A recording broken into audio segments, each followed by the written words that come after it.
ব্রিটেনের ঐতিহাসিক সমর্থন ও ভূমিকার মধ্য দিয়েই মধ্যপ্রাচ্যে ইসরায়েল রাষ্ট্র প্রতিষ্ঠার পথ তৈরি হয়েছিল। সেই ব্রিটেনকেই এবার কটাক্ষ করলেন ইসরায়েলের প্রধানমন্ত্রী বেঞ্জামিন নেতানিয়াহু। যুক্তরাজ্যকে ব্যঙ্গ করে তিনি বললেন, দেশটিকে এখন চাইলে ইসলামিক রিপাবলিক অব ব্রিটেন বলা যেতে পারে।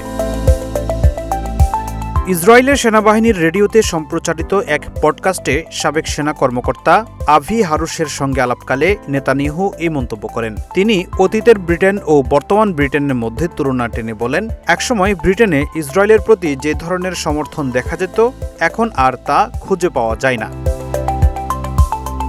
আলোচনার এক পর্যায়ে ব্রিটেনের সাবেক প্রধানমন্ত্রী উইনস্টন চার্চিলের পরিবারের সদস্যদের প্রসঙ্গ টেনে নেতানিয়াহু বলেন, অতীতে ব্রিটেনে ইসরায়েলপন্থী মনোভাব ছিল অনেক বেশি দৃশ্যমান। এরপরই তিনি ব্যঙ্গ করে বলেন, আজকের ব্রিটেনকে ইসলামিক রিপাবলিক অব ব্রিটেন বললেও ভুল হবে না।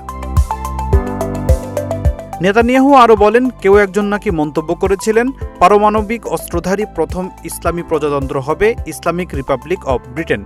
এরপর ইরান প্রসঙ্গ টেনে তিনি বলেন, ইসরায়েল চেষ্টা করছে যেন ইরান আরেকটি পারমাণবিক অস্ত্রধারী ইসলামী রাষ্ট্রে পরিণত না হয়।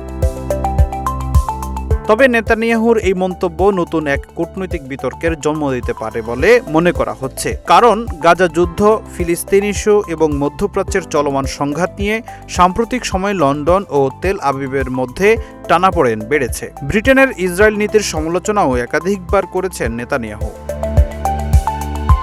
ইসলামিক রিপাবলিক এবং ব্রিটেনের পারমাণবিক অস্ত্র নিয়ে নেতানিয়াহুর মন্তব্যের সঙ্গে 2024 সালে যুক্তরাষ্ট্রের ভাইস প্রেসিডেন্ট জেডি ভ্যান্সের করা বিতর্কিত মন্তব্যের মিল রয়েছে। সে সময় ভ্যান্সও ব্রিটেনকে ভবিষ্যতের প্রথম সত্যিকারের ইসলামপন্থী পারমাণবিক শক্তিধর দেশ হিসেবে উল্লেখ করেছিলেন।